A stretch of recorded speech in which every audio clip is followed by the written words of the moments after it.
Good morning, ladies and gentlemen. It's a great day to be an American. It's a great day to be a soldier. It's a great day to be here honoring greater Americans. And it's a great day to honor World War II veterans.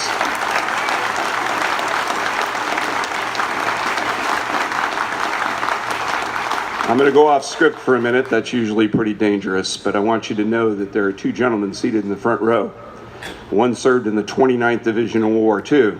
One serves in the 29th Division today. That's one heck of a spread. Let's give those two a round of applause for the Rainbow Division.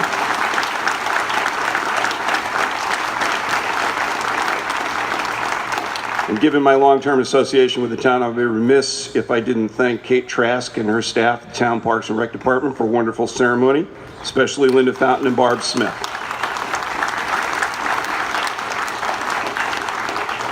Now, normally for this ceremony, I'm on the other side of the gate out there with the guys with all the toys. So a quick shout out to Al and Eric and all the folks who brought the military vehicles today.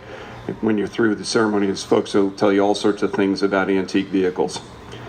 Now, it occurred to me, once I had accepted my homework assignment from Mayor Burke, who still has not forgotten how to be a school teacher, that there should be a theme to my remarks, and I thought about the theme that guides the veterans of foreign wars in our actions every day: honoring the dead by serving the living.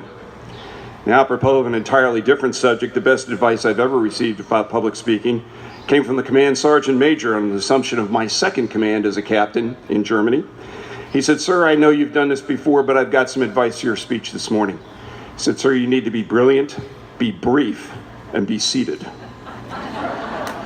Now,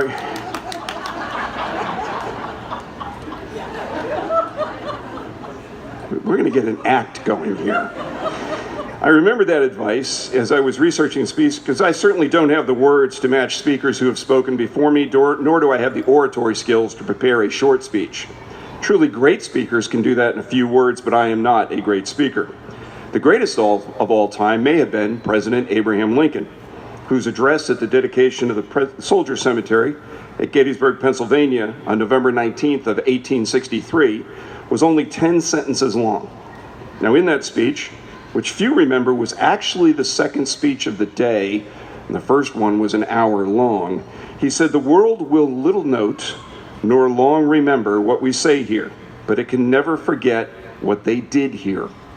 It is for us, the living, rather, to be dedicated here to the unfinished work which they who fought here have thus far so nobly advanced.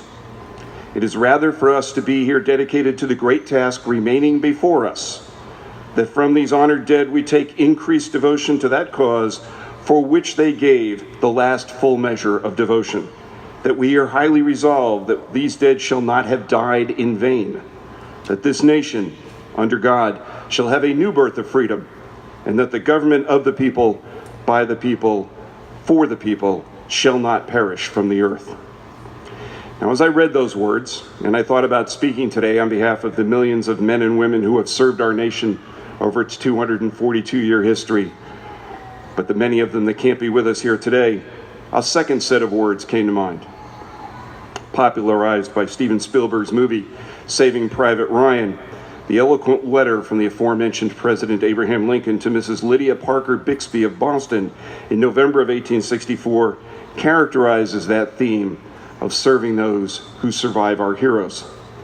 The actor portraying our very own George Catlett Marshall reads, "Dear Madam, I have been shown in the files of the War Department a statement to the Adjutant General of Massachusetts that you are the mother of 5 sons who have died gloriously on the field of battle.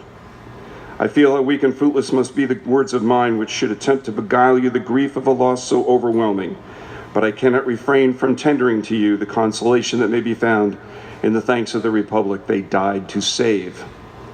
I pray that our Heavenly Father may assuage the anguish of your bereavement and leave you only the cherished memory of the loved and lost, and the solemn pride that must be yours to have laid so costly a sacrifice upon the altar of freedom. Yours very sincerely and respectfully, A. Lincoln." Now, having quoted twice from President Lincoln, I'll say that his statement that the great task remaining before us, that the government of the people, by the people, and for the people shall not perish from this earth, is as valid today as it was in 1863.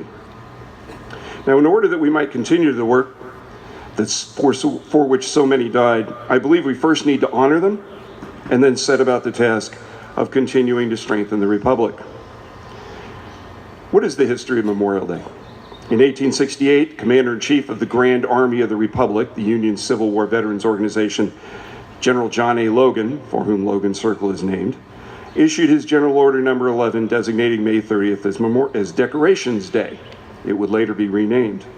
The 30th of May is designated for the purpose of strewing of flowers or otherwise decorating the graves of comrades who died in defense of their country and whose bodies now lie in almost every city, village, and hamlet churchyard in the land.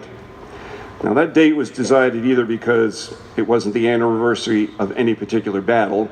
They had trouble finding a date where there wasn't a battle in the Civil War, or because that would be when all the flowers would be in bloom.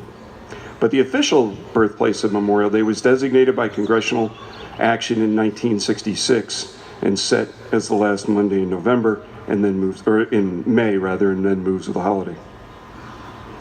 Memorial Day is of particular importance to those of us in the veterans of foreign wars, not only because of the remembrance of our departed comrades, but also because of the work that we do serving the living. Now, today, many of you will leave here and you'll run to Giant because you forgot a package of hot dog buns. And when you're there, you'll see one of us handing out what we call buddy poppies. Here in my lapel, you'll see one. Small paper flowers indicative of the poppies in Flanders fields. That is the name of a poem written by Lieutenant Colonel John McCrae, a physician with the Canadian Expeditionary Force in World War I.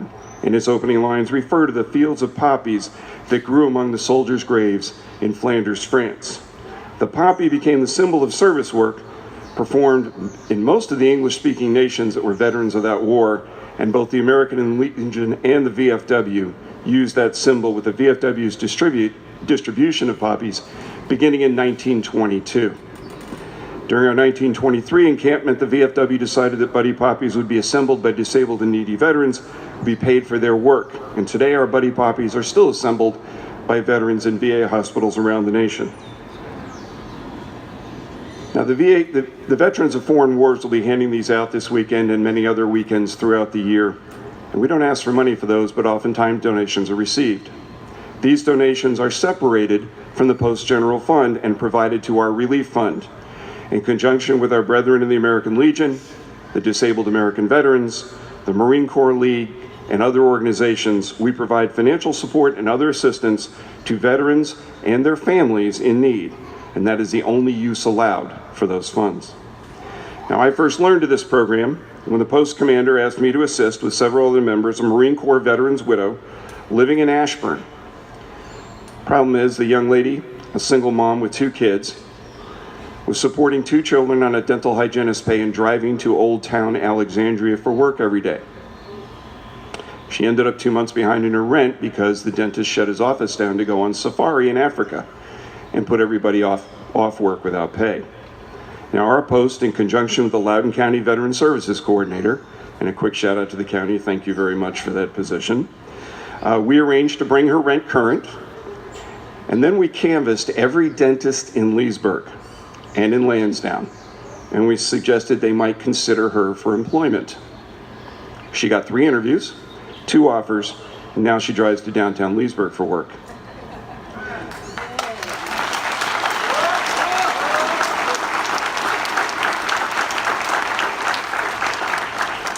We were happy to do it, but we didn't tell them why we were doing it, because her husband, a former staff sergeant in the Marine Corps, ran out of patience to handle the stress of his 3 combat tours in Iraq, and she went to work one day, and he went in the bathroom after the kids went to daycare and swallowed all the rest of his pills. The casualties of war are many faceted, and sometimes we don't see all the injuries until that soldier comes home. The assistance we rendered to this widow and to the hundreds of others since then and before then clearly defined for me the mission of honoring the dead by serving the living. Since post-1177 was formed, there have been 73 different combat operations or campaigns for which a service member would qualify for membership in the VFW. In fact, as I speak here today, there are tens of thousands of service members around the world in harm's way, protecting our way of life. As we remember them, we have to remember that some of them, unfortunately, will return through Dover Air Force Base and will be accorded that most solemn of rituals, the dignified transfer of remains. As we honor those who have returned in that fashion in the past, I remember the last time I was witness to a similar event. As an Army leader, I lived in fear of two things for many years. The first thing I feared was that I would let my soldiers down. Poor leadership is not acceptable. And the second thing I lived in fear of is that someday I was going to have to face up to the family members who would bear the brunt of that decision. In October of 2009, I joined my VFW comrades and what seemed to be every other organization in Loudoun County at the Leesburg Executive Airport as we stood by for the arrival of Army Specialist Stephen A. Mace of Percival, a Loudoun Valley graduate whose name is on one of these memorials that we'll put a wreath at today. He was one of 8 soldiers killed in the Battle of Combat Outpost Keating, which to this day, and I confirm this with my friends at the Command General Staff College, is still taught in school. Mistakes made by Army leaders cost dearly, and I saw that very clearly as his mother, Vanessa Adelson, kept her hand on that casket all the way from the airplane to the hearse. And then they traveled home to Percival on streets that seemed like were occupied by every American flag in the county and every resident there. Stephen's name, as I mentioned, along with 3 others from our nation's most recent conflict, are on that far stone. And as you see them in your travels, please remember that every one of these names represents a Gold Star mother, someone like Mrs. Bixby or Vanessa Adelson. As you go about the rest of your day, your month, and your year until we gather here again, please remember what these veterans gave their lives for. Think of all that has happened right here in this courtyard and on these steps over the last 242 years. And think about how far we have advanced the causes of human rights since then, both here in our country and around the world. This advancement could not have happened in a dictatorship. It could only happen in a free country, a country truly dedicated to the premise that all men and women are created equal. All men and women are created equal. Some just walk a little taller in our minds. So these are the men and women George Patton referred to when he said, "It is foolish and wrong to mourn the men who died. Rather, we should thank God such men lived." So in the spirit in which I received this assignment from the mayor of Leesburg, the school teacher, I'd like to assign you some homework as well. I'd like you to take on with me the task of going forward, taking this nation forward in honor of their memories, and continue to make it a better place for all of us. Don't accept injustice. Fight for what's right. Don't accept hatred. Argue against it. Honor the memories of those who gave their lives by joining them in defending this great nation in the years to come. This, I think, should be our task going forward. Thank you for listening. Thank you for being here today. And thank you for giving me and my comrades in the VFW a great country to serve. God bless our town, and God bless these United States of America.